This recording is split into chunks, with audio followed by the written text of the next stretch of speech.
tán bá ní kó ṣàbòsí ọ̀gá ẹ̀ kò kọ́ tí kún kò níwọ̀ ṣe o. Òkò tó bá ní kó ṣàbòsí ọ̀gá ẹ̀ o. Òkò tí kún kò níwọ̀ ṣe. Wáàsí mo forin yẹn ṣe a máa ń forin ṣíra wa létí ni. Ẹ kí lè mí ní orin yẹn ta lẹ̀ ń bá wí. ọyà má sísì o ọyà má sísì alápá tí rin jálé mi ṣe o. Iṣẹ́ fújì ò ṣe kọ. Àìrọ̀ àwọn kan ń kọ náà. Ó dáhùn mú lọ́tí ń kọ bí àyè. Ké wọ́n di ultimate tó lọ sọ́dọ̀ bàbá Dr. Sikiru Ayinde Barrister. Wọ́n lè ti ní mind pé wọ́n fẹ́ kọrin kan tó lọ bẹ̀. Wọ́n dẹ̀ lè má ní mind. Ẹ ṣàgbọ́ bàbá Kamla Sàtẹ́sọ ó lóun àwọn náà wọn ò tiẹ̀ rí traces pé ọ̀gá ńlá lè kó fẹ́ kọ fújì. Ti ẹ̀ step bóyá ó lè kọrin. Ó fẹ́ pé fújì lọ́lọ́ kọ́ ń bẹ̀. Kò yẹ kí bàbá yẹn sọ bẹ́ẹ̀ náà. Ẹni tó bá dẹ̀ sọ pé wọ́n kọ́ jẹ́ fújì ẹni kó jáde kó wá sọ fún mi pé agreement tó fún wọn níwèé pé tó fi wá wọṣẹ́ lọ́dọ̀ òun.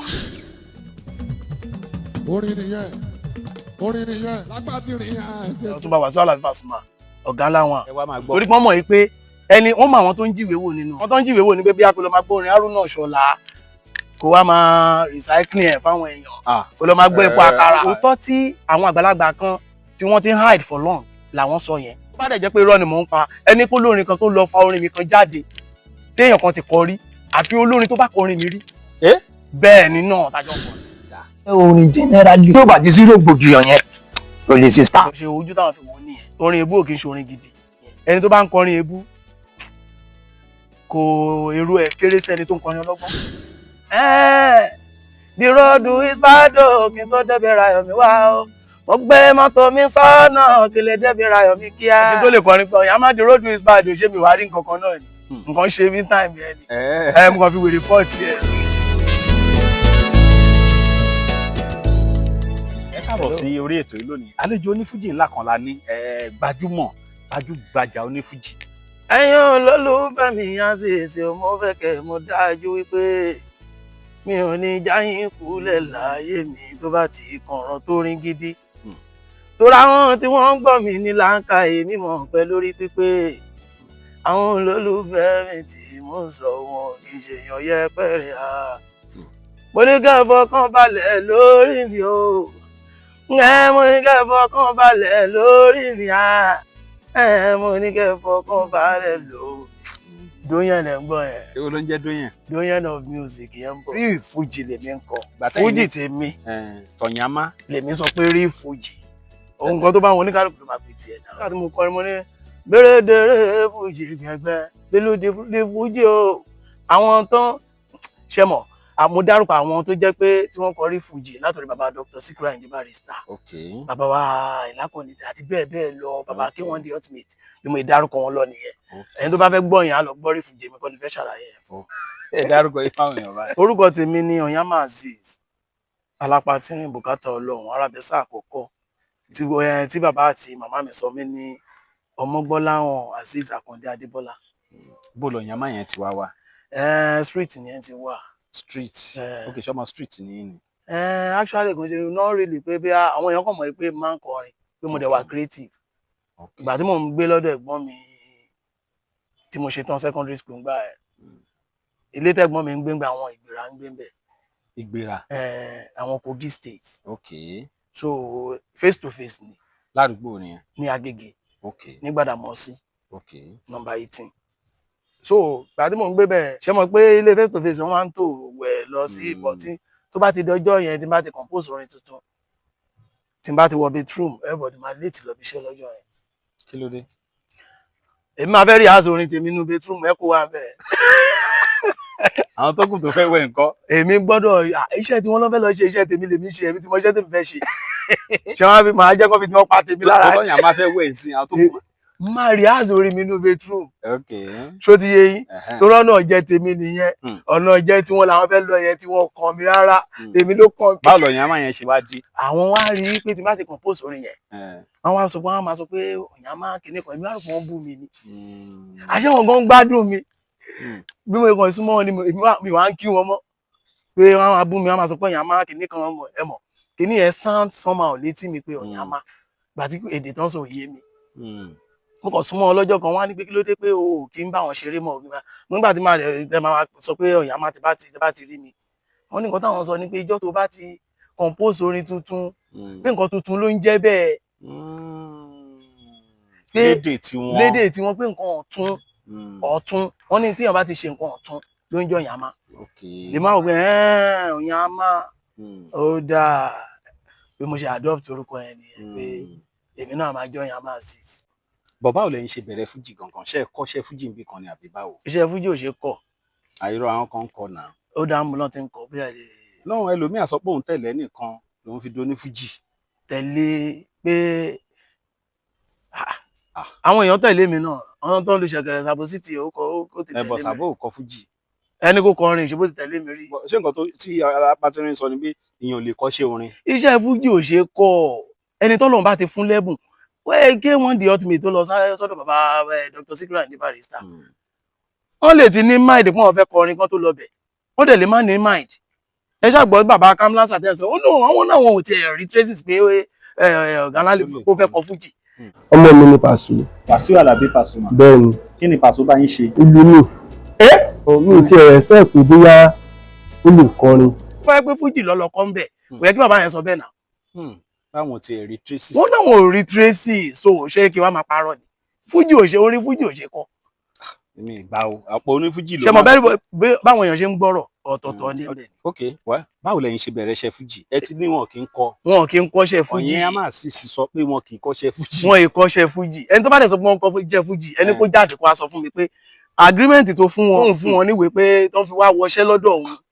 ọ̀yẹ́ a máa èmi ti rẹ́ni tó jẹ́ pé wọ́n láwọn ń gbérin fún yàn elégbè lágbájá ó di olórin o. ìgbà tó wá ń tẹ̀lé wọn yẹn wọ́n wá sọ fún pé bó ṣe máa kí bàbá lágbájá tó ń bọ̀ lágbóyè bó ṣe máa compose rèé o. ṣe kágbà pé ṣe fújì ò ṣe kọ. ẹ gbàgbé ẹni tí ó bá ti ní talent fújì kò lè kọ because àwọn tó ń gbọ́ orí wọn pé jù wá lọ ṣẹ́rí ẹ má jẹ́ ká máa tàn àwọn èèyàn. ṣé ìmọ̀ túmọ̀ ọ̀gá ni ṣó jẹ́ iṣẹ́ mẹkáníìkì ni àbẹ́ gbọ́kàn tẹ̀ sọ fún mi.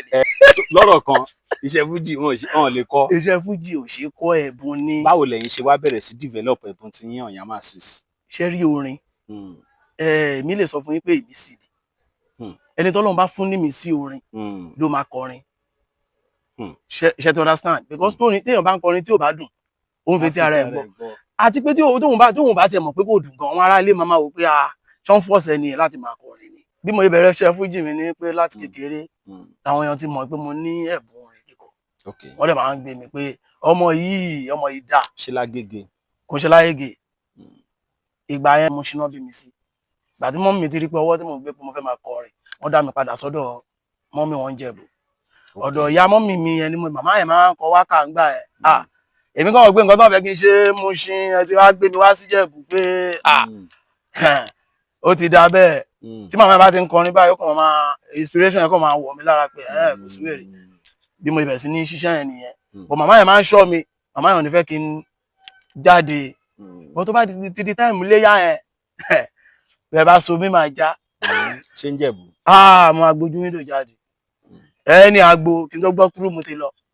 ṣé ń Jẹ̀bú gbà náà nígbà tẹ wà ń Jẹ̀bú yẹn àwọn olórin wo ló wà ń Jẹ̀bú tẹ máa ń gbúrò ẹ̀. ìgbà yẹn bàbá wa Dr. Sikiru Ayinde Barrister bàbá wa Kọ̀nítì Àyìnlá bàbá wa Wasiu Ayinde kí wọ́n di ultimate àwọn bàbá Ṣínà Àkànní ó tiẹ̀ gbogbo ẹ̀ ó fọ́ká síbẹ̀ àwọn Déwálé Àyùbá àwọn Ṣẹ̀fí Àlàó nǹkan bẹ́ẹ̀ so kó tó di pé wá di ayé àwọn Alhaji Wasiu Alabi Pasuma abẹ́sẹ̀ ń gbà wọn náà gbà wọn Òṣùpá bọ́ àti gbà wọn Obesere ká tó gbọ́ wọn ṣó ti yé àwọn papa ti dé wọn ti gbá ṣàkàṣà dé ńgbà ẹ̀ àdẹ̀tí everybody sì tẹ́lẹ̀. now láti Jẹ̀bú yẹn ṣe wá padà sékòó ni. mo padà sékòó ni mo dẹ̀ fẹ́ sí ṣe fàájì mi lọ. àdúgbò wo Ṣàgégé àná. Àgégé mo dé sí. ìgbà tẹ́ dẹ́kọ̀ yẹn báwo lẹ ṣe wá bẹ̀rẹ̀ sí develop orin fújì débi tó rẹ́kọ̀dù àkọ́kọ́ rẹ́kọ̀dù kejì. ìgbà tí mo dá Àgégé ẹ̀ mò ń wo àwọn ẹlẹ́gbẹ́ mi tájọ́ ń kọrin láyégé ńgbà ẹ̀ pé bí àwọn wo. àwọn jù mí lọ. àwọn Alhaji Jelili Balantia Banga Dòdòǹgbà kọlọmba jẹ kọlọmba fọrùnkẹ wọn Dòdòǹgbà Túndé Babátúndé Dòdòǹgbà Sọnẹrì Alhaji Kọlá Sinjuma Alhaji Bẹnikíọ Àdìsá àwọn yẹn tún sínú àwọn Banga yẹn o àwọn bẹ̀ṣọ́ ti yé yẹn àwọn Alhaji Isiaka rẹ̀ mọ́ àwọn tí mo bá láyégé ń gbà yẹn nìyẹn tó ń kọ fújì so mo dẹ̀ ń wò pé báwo ni mo fẹ́ mìtọ̀ pẹ̀lú àwọn ní mo ṣe ń kọ́ ẹ̀ àwọn èèyàn pọ̀ mo ṣe àwọn Alhaji Wasiu Alabi Pasuma Sọ̀nítì Adéṣọkọ Báyọ̀jẹ́ Ọbọ Alhaji Tẹ̀kọ̀yé wọ́n pọ̀ bẹ́ẹ̀ yẹn bẹ́ẹ̀ lọ so àwọn èèyàn àwọn èèyàn pọ̀ lọ́bẹ̀ yẹn. àwọn mórí tán dà ńkọ́. Ajégúnlẹ̀ ní gbogbo àwọn yẹn wà. Okay. Àwọn èèyàn sí ní. Sáfẹ́jọ́ ńkọ́. àwọn yẹn Ayége ni àjọ wà. Tẹ̀kómà ńkọ́. Ìkẹjà ló wà. bí mo bẹ̀rẹ̀ sí mo ṣáà wò pé mo gbọ́dọ̀ báwo ni mo fẹ́ mi tọ̀ tí bá wò pé okay bọ́n yẹ kọrin lélẹ̀ yóò da èmi náà gbọ́dọ̀ compose tèmi náà tó gbọ́dọ̀ meet up standard tiwọn. mo ń ṣe ìgbà tí mo wá rí pé mo ti ṣiṣẹ́ débì kan pé ó dà àwọn eléyìí jẹ́ tó ta sáwọn tó tú àwọn ajú pé level báyìí náà fi ń kọrin tó ní wọ́n fi ń standard. àwọn tí mo wá tẹ̀ wá wò lókè mo wá wo àwọn Wasiu Alabi Pasuma kí n sọ Dr. Saheed Òṣùpá mo wò wọ́n pé báwo lọ ṣe ń ṣorin because èèyàn kan lè lọ máa lọ sí studio kó kan ló máa kọrin kó ló máa pariwo pé mo gbé tùǹgbà dé mo gbé lú àlùjọ dé káwọn ará lé kó máa forin cannibalize future àwọn ọ̀dọ́ tó yẹ pé wà kàn kọrin torí bó fẹ́ make owó tiẹ̀ o kọrin tó ràn ẹ̀ máa kẹ́kọ̀ọ́ nù ẹ̀ ṣe to understand mo wá wò pé àwọn orin táwọn pípò yìí ń kọ yìí èmi náà lè ṣe jù báyìí lọ orin táwọn èèyàn máa kẹ́kọ̀ọ́ tó máa kẹ́kọ̀ọ́ nínú ẹ̀ tó jẹ́ pé orin tí bá kọ tó bá ṣe ń play fún mi ojú òní tì mí lójú ayé mi tẹ́ bá gbọ́ ẹ rí wípé ó máa kọ́yàn lẹ́kọ̀ọ́. ẹ ó tiẹ̀ ní rẹ́kọ̀dù nǹkan tẹ́ sọ̀tàn kan bẹ̀ ìtàn kick off. mo ti ṣe àwọn rẹ́kọ̀dù kí n tó ṣe kick off. èwo ni rẹ́kọ̀dù àkọ́kọ́. mo ṣe quality time tí mo sọ pé ọ̀yàn máa ń yára lájọ sọ wọn mọ̀ bàbá alábàárò wọn mọ̀ ìyá ní tèmi sọ̀rùn lójoojúmọ́ èmi nìkan kọ́ ni mo ní ìyá èmi nìkan kọ́ ni mo ní bàbá náà. tí bá dẹ̀ sọ pé ìyá mi ń bá mi sọ̀rọ̀ èmi nìkan kọ́ ló ń bá sọ̀rọ̀ àwọn oníkálùkù náà ló ń bọ́ ọmọ ìsọ̀rọ̀ nílé. ṣe tó understand. quality time yẹn ni first record. èwo ni second one. second one mo ṣe my turn. mo ní ọ̀yàn máa mú ti dé o arábẹ́sà mú ti dé o mo ti dé mo àgbáre mo ti dé mo fẹ́ kọrin àkọlà ní òǹkọ torí wípé atúnidọ́lẹ̀ dàbádá ni bí borí pẹ́ nílà àdìrẹ o atúnidọ́lẹ̀ dàbádá ni bí borí pẹ́ nílà àdìrẹ ọ̀yàn máa mú ti dé o so ó lọ bẹ́ẹ̀ bẹ́ẹ̀ bẹ́ẹ̀ lọ. èwo ni ọ̀yàn máa sísè ó gbẹ̀n ọ̀yàn máa sísè ó gbẹ̀n ọ̀yàn máa sísè arábẹ́sà lónìí. inú quality time mo ti kọ ẹ. ọ̀yàn máa sísè o ọ̀yàn máa sísè alápá ti rin ṣálé mi ṣe o. ẹ mọ̀ tí wọ́n bá ti lù yẹn báyìí. ó máa di everywhere. Ọlọ́run sẹ́. kí ló falápá ti rin. ẹ̀yin náà ṣàrùpá gó ń ṣò mí lọ́wọ́. ok nǹkan tó fà á ní. pápá yín ti. arábẹ́sà àkọ́kọ́ wọ́n máa ń kọlà ń lù wá ní wò èmi nìkan mi kọlà ní gbogbo fámìlì wa. arábẹ́sà. abẹ náà fi máa ń kọlà. my turn yẹn ò jáde. kí ló dé. fún dìkan àbí ìjẹmọ gbọ́dọ̀ wọn promoter tá máa ń wà gbà ẹ náà ṣe mọ bó ṣe wọn oníkálùkù lóníkálùkù máa ń ṣe business ẹ but ìwọ ló ní èèyàn tó ní career ìwọ ló ní lose focus tó bá ti lose focus ó gọ nìyẹn promoter lè ṣe ẹ lọ́nà èèyàn tó ń manager lè ṣe ẹ lọ́nà ìwọ ló máa mọ ibi tó ń lọ pé ọ̀gbẹ́ni business tiẹ̀ ló ń ṣe ó lè fi tiẹ̀ pa tèmi lára láti 2003 tí mo ti ṣe kick off yẹn ni mo wá padà wá ní 2013 tí mo fi sọ pé the road is bad because many album mo ti ṣe mo ní ọ̀yàn mọ́ the road is bad kí n tó débi rayọ̀ mi wá o the road is bad kí n tó débi rayọ̀ mi wá o mo gbé mọ́tò mi sọ́nà kí lè débi rayọ̀ mi kíá epo mọ́tò tán sọ́nà táyà mi jò síbẹ̀ ẹ ò mi abiyamọ lẹ́yìn obìnrin ẹ ṣẹ́gun ò ṣẹ́yìn lè ràn mí lọ́wọ́ ṣàwọn láńgẹ̀lì júbílà ò tán pé ní màláyíkà wo mi nígbà yẹn mo tí mi ń kárí o bàbá mi èkúló nígbà yẹn mo sọ ọ kárí ìgbà yẹn sìn. ọrùn ti dé. ayé mo tí mi ń kárí o bàbá mi èkúló lọ́wọ́ bẹ́ẹ̀niyàn kò dẹ̀rẹ̀ ní bálá o àti dépò ọ̀là ìsì òwe. àwọn tí mo ń tẹ̀lé ń tán mi dáhùn ni o mo ń ṣe analysis fún yín ni. nígbà yẹn mo tí mi ń kárí o bàbá mi èkúló lọ́wọ́ àmọ́ bẹ́ẹ̀niyàn kò dẹ̀rẹ̀ ní bálá o àti dépò ọ̀là ìsì òwe. wọ́n sọ pé ò ní là o ìwọ ló ní lose focus. èmi kẹ̀dẹ̀ mo dẹ̀bọ̀ mo lówó ṣọmọ lówó lówó fẹ́ràn tálákà torí pé tó bá lówó ń lé wa mi ìlú wáwó lọ síta olóhùn lọmọ bàbá olóhùn gbà kí máa bóhùn náwó ọyàn máa ní sẹ́yìn tẹrí rẹ dúró mo wá fún ọbọ òsínlẹ̀ gbà ẹ mo kọ bùgá ni Ọlọ́run ó tán bọ́lọ́run ṣe gbàdúrà mi nìyẹn mo kọ bùgá wọn pé wọn kọ bàbá yìí ti mí tọ pẹ̀lú wa pé wọn là ń pè tẹni tèmi dìre kẹyìn lè gbà kí ọṣẹ pé fún yín ni àdúrà tó wà important nínú ayé ẹ̀dá ni èyí tó bá ṣe fúnra ẹ. àwọn promoter já yín kulẹ̀ gan.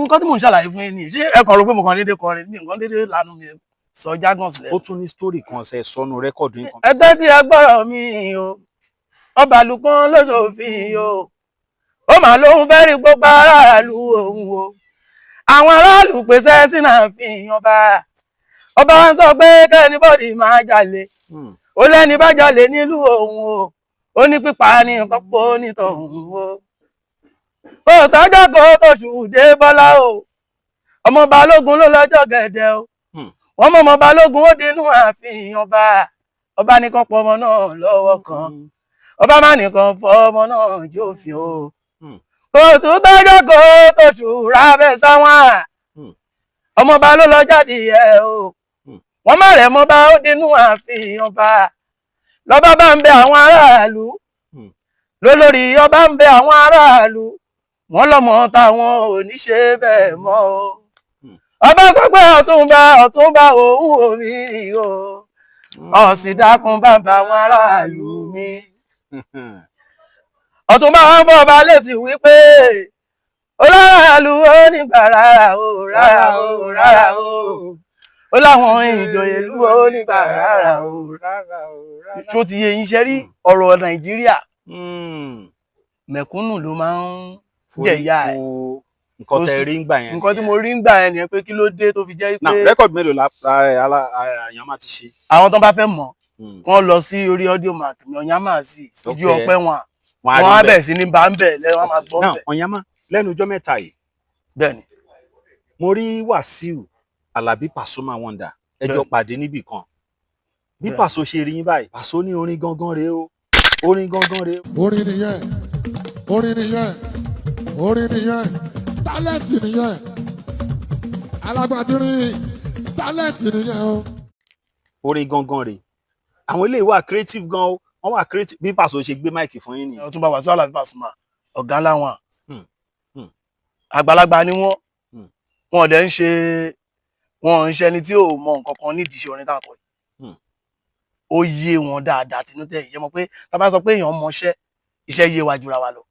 iṣẹ́ yé Paso. èrò inú wọn ni pé wọ́n mọ̀ pé fújì tí àwọn ò bá jẹ́ káwọn èèyàn àwọn ọmọ tó ń ṣiṣẹ́ takuntakun wà nínú àwa tá a jẹ́ tàwa lẹ́yìn wọn because àwa náà láwọn èèyàn lẹ́yìn àwọn já síwájú fáwa àwa náà náwọn kan tó ń bọ̀ lẹ́yìn wa but àwọn jẹ́ àgbàlagbà tó jẹ́ pé wọ́n sọ òótọ́ tí àwọn àgbàlagbà kan tí wọ́n ti ń hide for long làwọn sọ yẹn because wọ́n mọ̀ pé ọmọ yìí serious pẹ̀lú iṣẹ́ yìí and ọmọ yìí dẹ̀ ń contribute sí fújì tájọ́ ń kọ yìí ó ṣe pé ó fẹ́ bà fújì yìí jẹ́ so làwọn fi rí mi pé wọ́n mọ̀ pé wọ́n rí mi ẹni à kò ṣe pé bí a pé mo wá kọ fújì pé torí pé mo kàn fẹ́ káyé kàn mọ̀ mí mo káwọn èèyàn jèrè látọ̀ àwọn náà dẹ̀ wọ́n ń gbọ́ orin mi wọ́n wò pé ọmọ yìí legacy tàfi sílẹ̀ lọ́mọ yìí gbẹ́sẹ̀ lé o náà fi sọ pé orin rèé.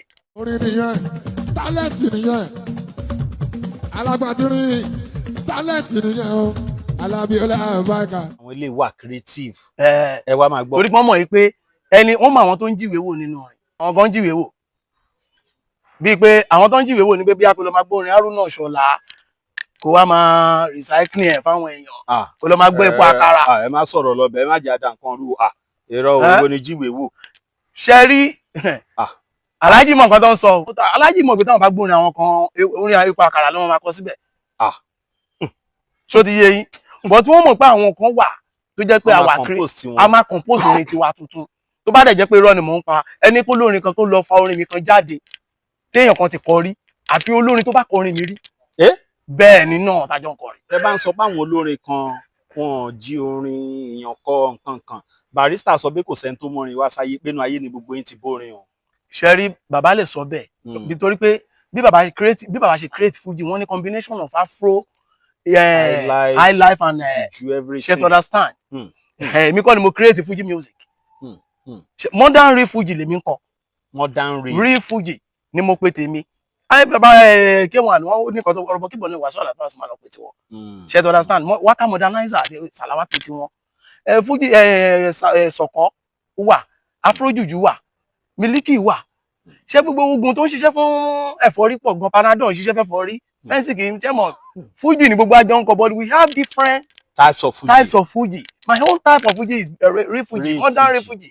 mo ń bọ̀ nígbà tí Paso máa gbé yín wọlé. mo ti lọ Olúwa ó ṣe fẹ́ kúlẹ̀ ògbọ̀n tó bá ní kó ṣàbòsí ọ̀gá ẹ̀ o ó kàn tí kú kò níwọ̀ ò ṣe. tán bá ní kó ṣàbòsí ọ̀gá ẹ̀ kò kọ́ tí kún kò níwọ̀ ò ṣe o kò sọ pé ìwọ ò kì í ṣalábòsí. òdodo ọ̀rọ̀ ni ká máa sọ wọ́n ẹ jẹ́ ká gbà bẹ́ẹ̀ lọ́lọ́run bá gbà fún o ọlọ́run ló fẹ́ mi ṣọ̀gá nídìí ibùjì yìí. orúkọ yín lè kọ́kọ́ dá orúkọ yẹn má fúnra ẹ̀ ló kọ́kọ́ dá. torí pé orin yẹn ara mi mo kọ fún ara mi mo kọrin yẹn. ọlọ́run ló fèmí ṣọ̀gá nídìí fújì yìí. ẹsẹ̀ wa dárúkọ Paso. ọlọ́run ló fẹ́ yín ṣọ̀gá nídìí ibùjì yìí má lọ ṣàkóso Pasuma yìí o. torí pé mo mọ̀ pé ọ̀gá ni Paso. kí lè mí ní orin yẹn ta lẹ̀ ń bá wí. mi ò báyọ̀ kankan wí. wáàsí mo forin yẹn ṣe torí pé ṣẹ́rí at times ń gbà mí àwọn orin tá máa ń kọ yẹn kò kí ń ṣe pé ìgbà tá a bá kọ láṣẹ kọ a máa ń forin ṣíra wa létí ni because ṣe mọ̀ pé ibi tó bá ń dùn gbà mí àwọn èèyàn ọmọọṣẹ́ tó da ọ̀gá ń gbà mí ó lè má jẹ́ ìfẹ́ inú ẹ̀ o kó jẹ́ pé àwọn èèyàn ni wọ́n convince ẹ̀ pé ìwọ náà ó lè ṣe báyìí ó lè ṣe báyìí so tá bá wá kọrin pé tó bá ní kó ṣàbòsí ọ̀gá ẹ̀ òkòkò tí kún un torí àwọn tó ń ṣàbòsí ànábì ń gbà yẹn wọ́n padà yògbó ànábì ni àwọn kan ti ṣàbòsí Jésù wọ́n padà kí hallelujah ń gbẹ̀yìn ni ṣó ti yé yín so nǹkan tí mò ń ṣàlàyé ẹ̀ ni kò ṣe pé bí mò ń kọrin búyàn. ẹ ṣe compose yẹn ni. mo ti ń kọ́ because kò sẹ́ni tí ò ní challenges pẹ̀lú àwọn ọmọ tó wà lẹ́yìn ẹ̀. ìgbà tẹ́mi ní challenges pẹ̀lú àwọn ọmọ ẹ̀yìn mi lèmi kọ́ fún wọn. kì í ṣe bẹ́ẹ̀ ṣe kọ́ pé tán bá kọ́ ẹ sí mi máa fi ṣe wẹ̀ mí. ṣé kì í ṣe lórí ọ̀rọ̀ tó wà nílẹ̀. kò ń ṣe akọ̀ ń ṣe fàájì ni. fún ìrírí mi ìwòlẹ̀ ti ní ìdíṣẹ́ fújì. kí n tó lè kọrin pé ọ̀yà má di road is bad ṣé mi wá rí nǹkan kan náà ni nǹkan ṣe mí time yẹn ni mo kàn fi wèrè pọ́ọ̀tì ẹ̀. nǹkan ṣẹlẹ̀. Many things. ṣe rí ọ̀pọ̀ àwọn onífújì tí máa ń interview fún pàápàá nílùú Ẹ̀gbá yìí ìrírí wọn gbà míì mo ti ráhùn tó ní pé táwọn bá ń lọ sóde eré àwọn máa dira ṣe gbogbo nǹkan di ìfúnpá gbogbo ẹ̀ kan máa hàn lóhùn but àtìgbà tí mo ti mọ̀ yẹn má bíi corporate lẹ́yìn ẹ̀yìn ò ń dira ni. ṣe rí ìgbàgbọ́ oníkálukú ọ̀tọ̀ọ̀tọ̀ ni ẹni tó fẹ́ sọ pé òun fẹ́ dira iṣẹ́ tó fẹ́ dira lé lórí ṣé o serious pẹ̀lú ẹ̀ṣà nǹkan tó burú jù láyé ni kò ṣáàbàtì fún product tí ò dáa wà lọ ṣe polówó fún táwọn èèyàn bá taste ẹ̀ tó bá ti rí pé kò dá wọn níyà díẹ̀ mọ́ máa sọ fún yàn ní iṣẹ́ gangan ni kò sí pé wọ́n dira yẹn èmi ò mọ̀ ń pa ẹ̀. àwọn ọmọ bíi mélòó ló ti jáde lára yín nídìí iṣẹ́ fújì mi lè parọ́ àwa náà báyìí sọ pé Ọlọ́run sọ wá dọ̀gá nídìí iṣẹ́ fújì kò ń ṣe pé bí apá àti iná ọmọọṣẹ́ ta kọ́ ń ṣẹ́ but a náà ọmọ lóríṣiríṣi tó máa wá sórí stage wa ta máa ń gbé máìkì fún gbọ́ ṣẹ̀mọ̀ tá bá sọ ń sìn náà tá bá dárúkọ wọn lè sọ pé àwọn embarrass àwọn pé àwọn jù wá lọ́nà fújì mi dẹ̀ lè máa dárúkọ wọn pé lágbájá báyìí. bọ̀tán wà. wọ́n wà. ọ̀yàmá àwọn tó ń kọ fújì ń sìn ìmọ̀ràn wo lẹ ní fún wọn generally. ìmọ̀ràn tí mo ní fún wọn ni wípé kóníkálùkù kan ní àfọkànsí kán dẹ̀ fọkàn sí iṣẹ́ orin yẹn débi wípé irú nǹkan tí Alhaji Wasiu tó sọ yẹn sìn èmi ń wẹni tó fẹ́ dispute ẹ̀ pé irọ́ ló ń pa pé Ọ̀yàmá orin rè wọ́n ní talent nìyẹn orin nìyẹn Alhaji mọ nǹkan tó ń sọ Alhaji fi encourage àwọn ọmọ tó ń bọ̀ lẹ́yìn náà níbi táyì náà bá tẹpá mọ́ṣẹ́ ọ̀ máa sọ bẹ́ẹ̀ fún yín so kọ́ lọ advice wọn tẹ́lẹ̀ ní kí fún wọn yẹn kọ́ gbọ́n bẹ́ẹ̀. àwọn tó wá jágbà ń diṣẹ́ fújì nǹkan. wọ́n fún àwọn ọ̀dọ́ lẹ́yìn tó bá mọ̀ pé wọ́n ní talent kí wọ́n welcome wọn kọ́ máa wòye pé bí a pé tọ́wọ́n bá welcome bí wọ́n máa fẹ́ tàbí wọ́n máa fi bí sán fáwọn àbá wọn máa bójú àwọn jẹ́ kò sí èèyàn kan tó lè devalue èèyàn kan ṣé bàbá wa ń bíbá Ṣẹ̀fíù Àlàó ọmọ oko bàbá oko tó ti ń gba dọ́là ń sìn ṣé ìyẹn lẹ́nìkan lọ́mọ kékeré kan fẹ́ sọ pé òun fẹ́ kọlù kó fẹ́ affect àbí oye kí n sọ Dr. Saheed Òṣùpá lẹ́nìkan fẹ́ sọ pé àbáyùbá lẹ́nìkan fẹ́ kọlù tó fẹ́ sọ pé ó fẹ́ já wálẹ̀ àbí ṣé Paso ń sìn ṣé torí Paso sọ pé orin rẹ̀ ń sìn ṣé ó devalue Pasuma ni. ẹ jẹ́ ká ẹni tápọ̀nlé bá tọ́ sí ẹ jẹ́ ká pọ́nlé báwa sí. ìbà náà àwọn ìwádìí kan wà tí mi ṣe ń pàṣẹ fújì. bẹ́ẹ̀ni.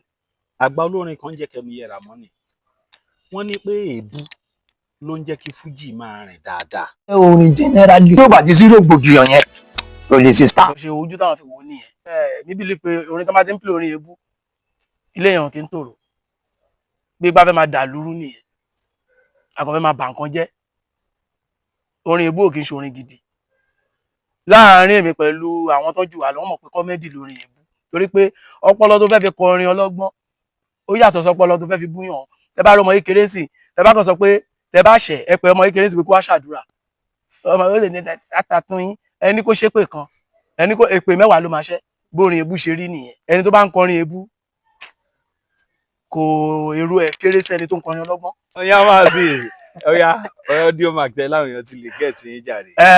audio mark táwọn èèyàn ti lè follow mi Onyama Azeez ojú ọpẹ́ wọn. Okay.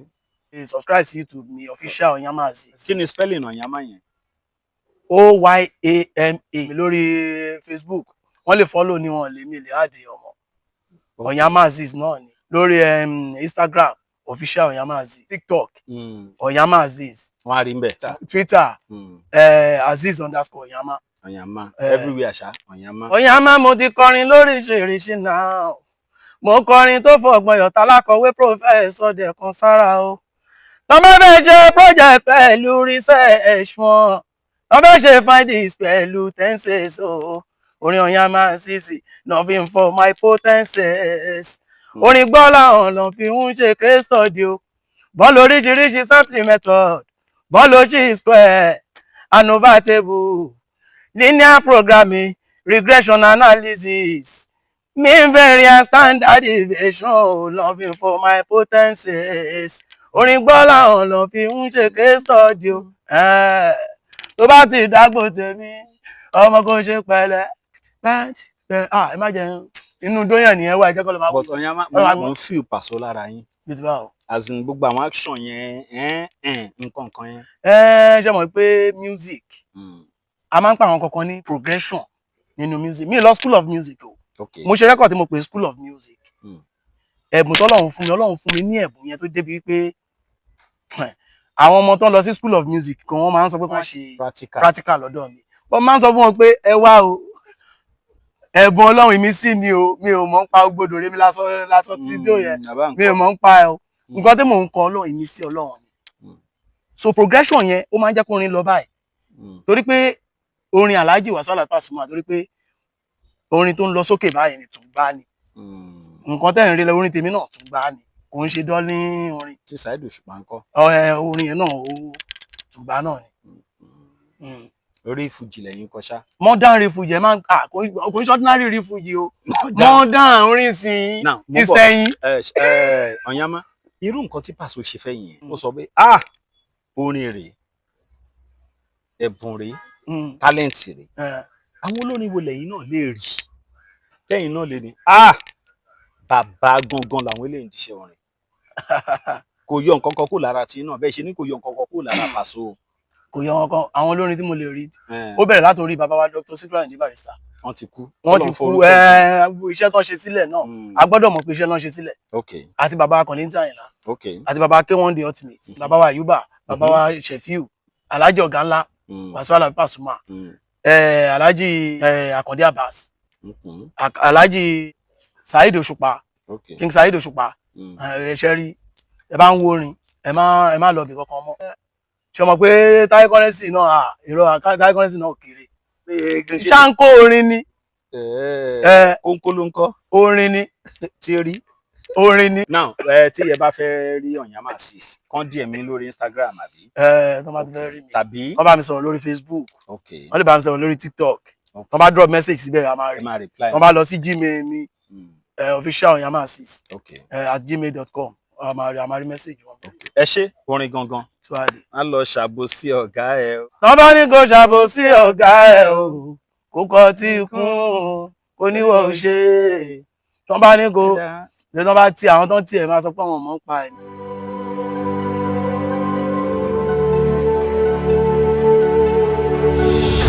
ìròyìn ayọ̀ rèé fún gbogbo ẹni tó wà ní London àtàgbègbè ẹ̀. Arahim Afro-Caribbean Cash and Carry import and export of African foods also help to pay school fee in UK for Nigeria with money transfer to UK and back to Nigeria. Arahim Afro-Caribbean Cash and Carry wà ní Graham Excess RM 139YS Up Minister Road South Graham London. gbogbo èyí tẹ́ wà ní London pátá ó yá ẹnì ṣó lọ́dọ̀ Arahim Afro-Caribbean Cash and Carry ibẹ̀ gangan ní ìfọ̀kànbalẹ̀ wà.